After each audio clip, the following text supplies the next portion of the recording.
program fefeta ku 103.5 Apex FM ekikompola HMBs n'emiziki mu ggwanga lya Serbia okuvira ddala ku lunaku olw'omukaaga teri asala mu kibuga Belgrade.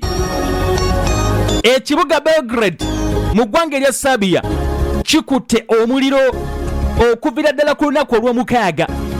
Abavubuka ba Gen Z abeeyo bagamba nti okujjako nga President Alexander Vučić avudde mu ntebe tebagenda kussa wansi bikola, tebagenda kuyimiriza kwekalakasa kwabwe okujjako nga Alexander Vučić President w'eggwanga lino eyali abaddeko ko Prime Minister nga mu kaseera kano eggwanga yali kulembera okujjako ng'agambye nti abange mu nsonyi w'eggwanga lyammwe ndibawadde okwekalakasa kukwatidde ddala wansi ne waggulu. Serbia lyerimu ku mawanga agalina ebyafaayo nti singa abantu baba beekumyemu ogutaaka ne badda ku nguudo kizibu President okusigala mu ntebe kubanga kyali kibaddewo okwo. Leero obuzibu buvaawa? Bw'osubwa ekiddako wandisubwa eggulu, tosagasagana bingi bye tukomawo nabyo. We tukomyewo tutandikira nsonga tukyatambulira ddala nazo paka zijja kubeera 3:30. Nkugambye nti 10 ye 10 emitwalo n'emitwalo ejja abavubuka wali mu ggwanga lya Serbia bali ku nguudo okwetoola ekibuga ekikulu Belgrade nga bawakanya obuli bw'enguzi kwoteeka n'okutyobwera eddembe ly'obuntu ebikudde ejjembe mu ggwanga ttu erya Serbia. Tujjukira nti ebbanga libadde litambudde kuva ddala mwezi nga gwa mwenda eyo gwa 10 nga waliwo obutakkaanya wakati w'abannansi ne President w'eggwanga lino omukulu Alexander Vučić. Kakati mu bimu ku bintu bannansi babadde nga bagamba omukulu kwe kuba nti akyusaamu ku ngeri gy'abadde atambuzaamu eggwanga, wabula balabye abafuuyira ndiga mulere kwe kusalawo ne bagamba nti kabadde ku nguudo oba oli awo awe banaasobolera ddala okuba nga bawulirwa n'ensonga zaabwe zibeere nga ziteekebwa mu nkola. Kakati okuva ku nnaku olw'omukaaga okwekalakasa kukutte wansi ne waggulu okwaviiriddeko poliisi okuba nga ekakibwa okukozesa omukka ogubalagala, emboko ziri embuukuuli, ate amasasi gavuze mu bbanga balabye tewali njawulo yonna ne basalawo bakubeko okwo ne ku nnyama. Olunaku olw'ejjo twategeezeddwako we bwazibidde okusinziira ku alipoota efulumiziddwa amakya ag'olunaku olwaleero nti abasirikale abapoliisi 48 n'okusoba embeera gye balimu teyeeyagaza, tewoomya nakabululu. Abatuuze babazzeeko ne bakuba mizibu bo bannansi nga 22. Kigambibwa nti weba tebafudde bali mu mbeera mbi ddala. Nkugambye nti abasirikale abakunukiriza 50 ebyabwe si birungi. Abatuuze babakubye emigoba nti kwagala kubajjambula mu bwansi eno. Era kigambibwa nti nabo bayinza okuba bafudde n'olwokuba nti okimanyi nti gavumenti bwebanga yafulumya alipoota webawo byebikkirira tetegeeza nsi buli kimu. Minisita mu ggwanga erya Serbia avunaanyizibwa ku nsonga z'omunda omukulu Ivica Dačić yagambye nti amakomera mu kaseera kano gaafuuse matono, bandimaliriza nga bapangisizzaayoko ne ku bimu ku bisaawe bwe kiba kisoboka basibiremuko ku bantu kubanga bangi be baakayoola okubya ddala ku nnaku olw'omukaaga okutuusa kati naye ku nguudo tebagwako. Ku nguudo bakyaliko bangi okukamala era nga bakyekalakasa balaga obutali bumativu ne gavumenti nga bagamba nti singa batekyuse nabo tebajja kukakkana. Already abamu batandise okuba nga batwalibwa makooti olunaku olwaleero ne baggulwako emisango ate egitali gimu. President omukulu Vučić agamba nti zino ensonga zirimu abasajja abagwira. Ensonga zino zirimu abasajja abagwira era abali mabega waazo batujju baagala kumamulako gavumenti y'emirembe. They are terrorists who want to bring down the state.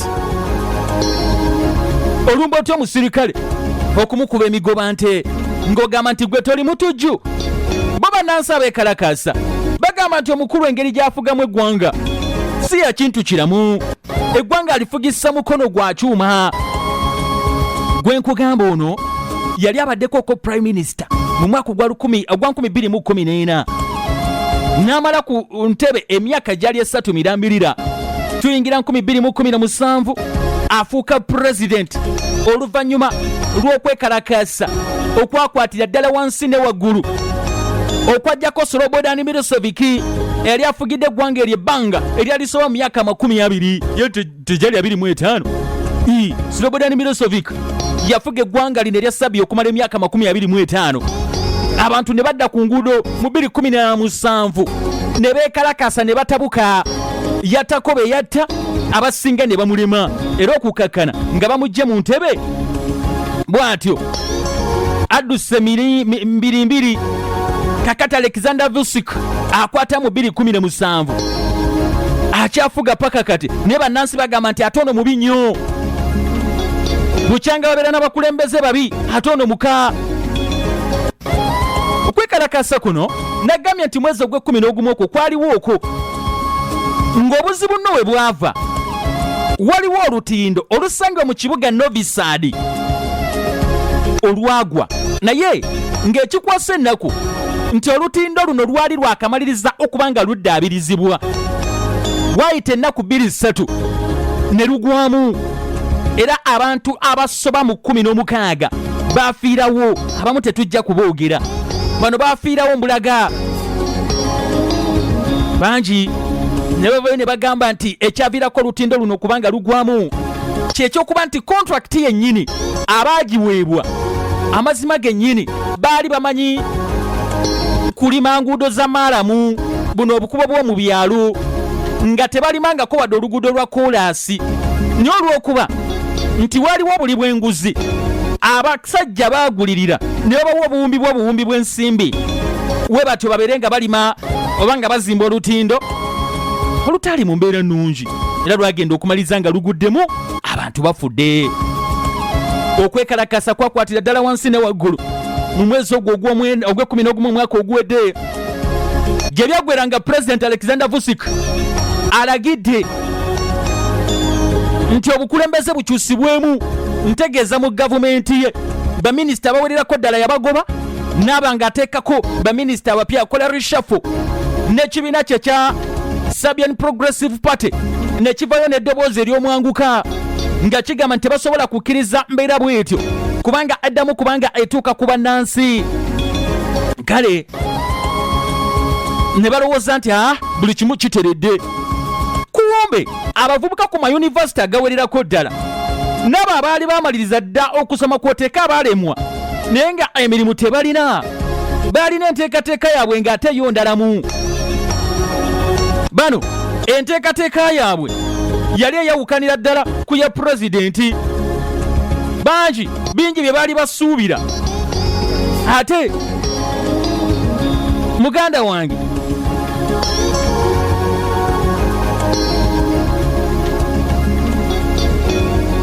ng'ebigendererwa by'abavubuka bano birala. We batyo baamulagira nti engeri gye kiri nti ekisanja kyo kyakuggwako mu 2027 tusaba tukyuseemu ekisanja kiyimpayeeko. Imagine bamugamba nti ekisanja kiyimpaye teekateeka akalulu mu bwangu n'embiro. Ekyo mu lulimi olw'ebyobufuzi tukiyita synap elections. Teekateeka akalulu kasembezeeko. Tosobola kufuga ggwanga lino okutuusa 2027. Kati ne bamuwa ebyokusalawo 2 alondeko kimu, bamuwa options 2. Either ateeketeeka akalu mu 2025 oba si kyo bo basobola okumuggyako ne beefunira omulala atwala eggwanga maaso. Baamugamba nti kubirirondako kimu, vaako kati oba teekateeka akalulu kati. Era bino bibadde nga bitambula ye nga biyita bya lubaalaato. Ku nnaku olw'omukaaga kwe kwosa ejjo abakulu baavuddeyo ne bamuwa ekiwandiiko kye tuyita ultimatum. Ne bamugamba nti nga tezinnawera ssaawa 3 ez'ekiro olunaku luno olwaleero alina okubanga alangiridde akalulu kagenda okubanga kateekebwateekebwa. Bamugambye nti tukuwadde paka mu fefeta weggwerako erina okubanga etegeezezza ekiddako era baliyo bangi balindiridde baagala kuwulira omukulu avaamu ki. Nkugambye nti abeekalakasi bamuwadde paka ssaawa 3 olwaliiro ng'alangidde nti abange nteeseteesa akalulu abiganye. Omukulu agambye nti sijja. Yakozesa n'akagamba kagamba nti ada. Omanyi pulezidenti okutuuka okugamba nti ada. Ne bamugamba nti ssebo wekibanga bwe kityo bw'osazeewo n'enkya tukeera kwekalakaasa. N'olw'enkya tukeera kwekalakaasa ate kaakati twongeddeko n'ebirala. Genina kati bagamba nti ekiddako kati kye beetaaga nga ogyeko ekyokuba nti agenda kulangirira nti akalu kagenda kubeerayo. Alina okugattako agamente kagenda kubeera free and fair, kagenda kubeeramu ennongoosereza ze tuyita reforms, kagenda kubeeramu okuba nti voter records zigenda kusooka kuddamu kwekenneenyezebwa kubanga bakizudde nti wabaddenga wajja wabeerawo embiira ey'okubulankanya register ne weewandiisiza ebukooli erinnya ne likomawo ng'olina kulondera kigulu, ne weewandiisiza ebudyope erinnya ne lifuluma ng'ate olina kulondera buna. Kakati bagambye nti bino byonna bina okusooka okutereezebwa. Abeesimbyewo buli omu alina okuba nga agenda mu mawulire nga bw'ayagala, si nti ate gundi yagenze ku rediyo gundi bagigadde. Si bino musimanya opinion polls zafulumiziddwa omukutu guno nga zirimu kyekubiira. Abavubuka bagamba nti akalu kalina okuba nga kali free and fair, teri byakuwa bantu ssente vote buying. Bino nga byempulira abamu ku bakulu bammwe bwe bakoleyo mu byalo ababasimbisa ne babawa ebbiri. Abavubuka abeekalakasa oli esabya bagamba nti byonna tebaagala biwulirako. Kati ate abalala bagamba nti ekyo nga kikyali awo, twagala reforms mu byekusoma, education system erina okuba nga ekyuka mu bwangu n'embiro. Omusala gw'abasomesa gubeere nga gugabwa mu bulungi ate nga temuli kusosola. Baganda bange abasomesa ba arts kiri wano, owa science atula mu staff room yemu ne headmaster, headmaster afuna ntono ate nga omusomesa wa science amukubyamu kumpi emirundi ena, naye nga baatula mu klasi yemu. Mwana yatugambye nti president yasoma arts, vice we yasoma arts, prime minister yasoma arts, badepute we bonna basoma arts, speaker yakola arts ne depute we, chief justice yakola arts n'abalala. Naye lwaki abasomesa ba arts bafuna emitwalo 8 nga aba sciences bali mu bukadde? Kakati nali mu ggwanga erya Sabia omukulu Alexander Vucic olowooza naye si wabadde yeeyisa, bannansi bagambye nti nedda, kino nakyo kirina okuba nga kikyusibwa ate mu bwangu n'embiro. Terina kikubaganyako birowoozo, kirina okuba nga kikolebwako without fear or favor but with a lot of flavor. Vucic agamba nti akimanyi bulungi nnyo nti waliwo foreign powers, waliwo amawanga agatayagala Sabia ge gali emabega wa bino byonna. Abeekalakasi bamugamba nti ate lekeraawo n'okubanga okolagana ne Russia ne China, abo balabe bansi tetwagala kuddamu kulaba ng'okolagana nabo.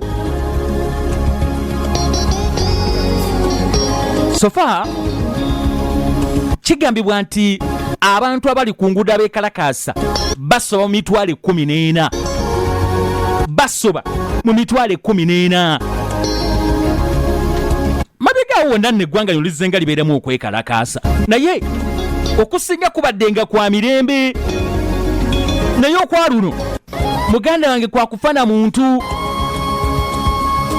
Poliisi bagikuba emigga ebitagambika, riot police bagireese egezeeko neremererwa abaana balina embuukulyo babazigyewa gye bazijja yonna nze naawe naye ng'ekibuga Belgrade kyakutedde omuliro ekibuga kyakutedde omuliro Vusiki agamba nti ye tajja kuteesa n'abatujju mu bigambo bye yagambye nti there is no room for negotiations with the terrorists bannansi bayita ba terrorists agamba nti we shall crush them era mu bigambo bye statement gyasembye y'okuwandiika agambye nti they consciously wanted to spur bloodshed. The time of accountability is coming. Kigenderwa kyabwe kyakuyiwa musaayi ne bajja kisasulira.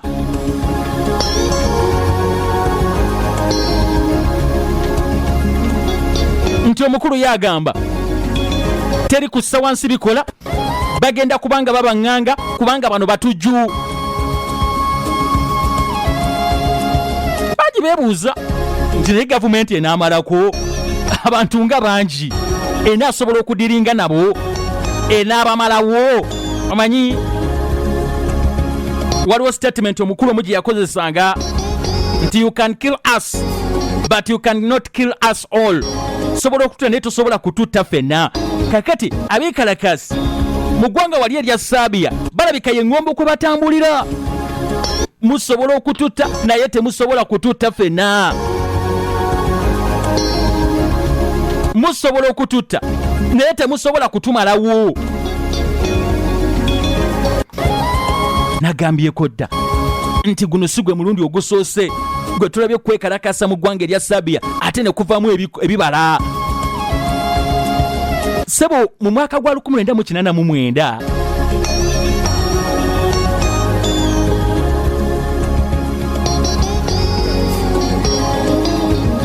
omukulembeze eyalinga ayitibwa Milosevic eyali afuga eggwanga erya Serbia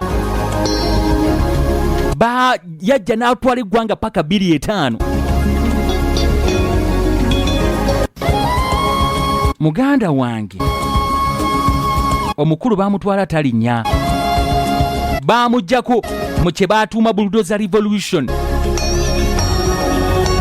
Bulldozer revolution eyali mu ggwanga erya Serbia.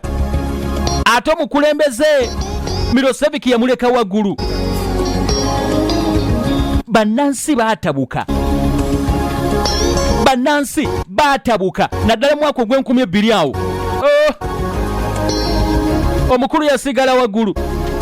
Bamugamba nti ebyo bikolanga abeewammwe si ffe. Tujjukira nti ng'ennaku z'omwezi 24 omwezi ogwa Septemba mu mwaka ogwa 2000 akalunga kaakaggwa. Milosevic yagamba nti yakawangula naye nga kaalimu ebikuutize bingi okukamala. Kati bannansi nga bavudde mu kalulu ako waayita weeks ndowooza zaalinga 2 ng'ennaku z'omwezi 5 baakwata kibuludoza ne bakiyingiza mu TV y'eggwanga UBC ne UBC ey'eggwanga erya Serbia. Abaana baayingizayo kibuludoza anti mbe omukulu yabagamba nti nze ndi buludoza temunsobola. Ne baleeta kibuludoza. Okwekalakasa kwatandikira awo paka 21. Bannansi bannyini ne beekwatira pulezidenti ne bamusiba akanduuya embadiya ng'omukulu yatugamba nti mbujja kukya musangayo Nairobi n'omukwata Jeke nga nti sebo lina emisango. Ono bannansi bamwekwatira mu 21 ne bamukwata ne bamutwala mu kooti ne bamugulako emisango egy'enjawulo. Gye byaggwera nga bamututte sebo paka mu Hague ku International Tribunal. Era emisango ye gitandika okuwulirwa mu 2-2. 26 bamusanga mu kaguliike ng'avudde mulamu bw'ensi eno. Tetumanyi oba yettabwesi naye nga bannansi baamuggyako ssebu. Kakati abamu bagamba nti kino twali tukirabyeko kubanga era na 2017 Slobodan Milosevic era bwe kwali kwekalakasa n'avaako. Kakati ono lusiki n'obwa lusiki bwe simanyi muganda wa Lucifer musimanya Alexander Vusiki gwatulemegwe tutunga macupa ng'oleeta ndeku. Abayizi bagamba this is not the moment for withdrawal. Batandika butandisi kakyali ku ntandikwa, bagenda kwekalakasa paka ku muntu asembayo. President agamba there will be many more arrests for attacking police. This is not the end. Banansi bagamba ntetugenda kussa mukono. This is not the end. President abagamba there will be more arrests. This is not the end. Abange mulowooza eno si firimu mpya kanagwa